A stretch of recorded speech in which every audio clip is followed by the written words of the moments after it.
नमस्ते. आजची रेसिपी आहे गव्हाच्या पिठाची बिस्किट. तर इथे 1 वाटी तेल घेतलेलं आहे. हा तेल खायचा आहे. तुमच्याकडे तूप असलं तर तूप घ्या, घी घ्या, पण इथे मी तेल घेतलेलं आहे. इथे 1 वाटी पिठी साखर आहे. तुम्ही घरी आखी साखर असली ती जरी मिक्सरला पिसून घेतली तरी पण चालेल, आणि बाहेरून अशी पिठी साखर आणली तरी पण चालेल. ही पिठी साखर आहे ना त्याच्यामध्ये मिक्स करायची तेलामध्ये, चांगली अशी पिटून घ्यायची. ही बघा 2 मिनिटात विरघळते.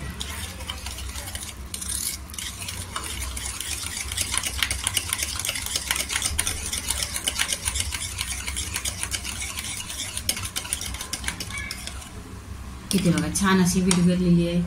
आणि माप एकच ठेवायचा. हे 1 वाटी तेल घेतलेले आहे, तर 1 वाटी पिठी साखर घेतलेली आहे.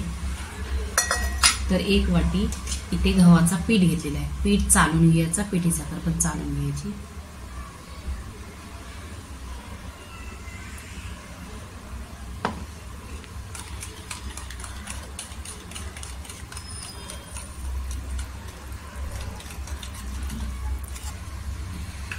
इथे 1 चमचा आहे ना बेसनचा पीठ घेतलेला आहे. हा पीठ आहे ना याने खुशबू पण छान येतो आणि टेस्ट पण छान येते.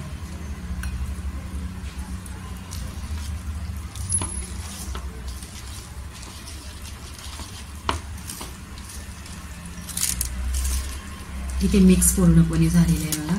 असं छान मिक्स करायचं. नंतर तुम्ही हाताने केला तरी चालेल, तसं होतो यांनी, पण हाताने केला तरी चालेल.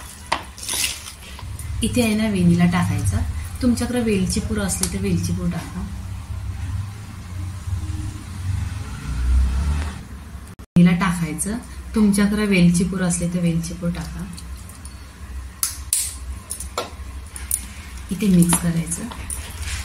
छान खुशबू येतो आणि टेस्ट पण 1 नंबर येतो. इथे मिक्स केलेलं आहे. इथे बघा असं पिठाचा गोळा करायचा आणि त्याला हाताने आहे ना असं दाबून घ्यायचं. हा स्टीलचा प्लेट आहे, याला आहे ना तेल लावून घेतलेलं आहे. तेल लावल्यानंतर आहे ना हे बिस्किट त्याच्यावर ठेवायचं. इथे बघा असं बिस्किट करून घ्यायचं आणि प्लेटवर सोडायचं. प्लेटमध्ये जरी ठेवलं आणि त्याला असं थापून घेतलं तरी पण होईल. त्याच्यामध्ये या गोल रिंग आहे, त्याच्यावर हा प्लेट ठेवायचा स्टीलचा आणि वर असं ढाकण ठेवायचं. आणि या 10 ते 15 मिनिटं खोलून बघायचं नाही, कारण इथून दिसणार झालंय की नाही. मिनिटं झालेली आहेत आणि बघा बिस्किट झालेली आहे. मी एकदा पण बघितलेली नाही आहे. ही बघा छान अशी गोल्डन झालेली आहे आणि हाताला पण चिकटत नाही. आता ही इथे काढून घ्यायची. इथे दुसरी प्लेट ठेवलेली आहे. इथे बघा 10 मिनिटं झालेली आहेत आणि बिस्किट बघा इथून दिसत आहेत. छान अशी गोल्डन कलरवर झालेली आहेत. तर इथे काढून घ्यायची बघा पूर्णपणे अशी, आणि हाताला लागत पण नाही. एकदम फुसफुशीत आहेत. कशी झाले जशी आपण बेकरीतले खाताव ना अशीच आहेत. Test 1 number.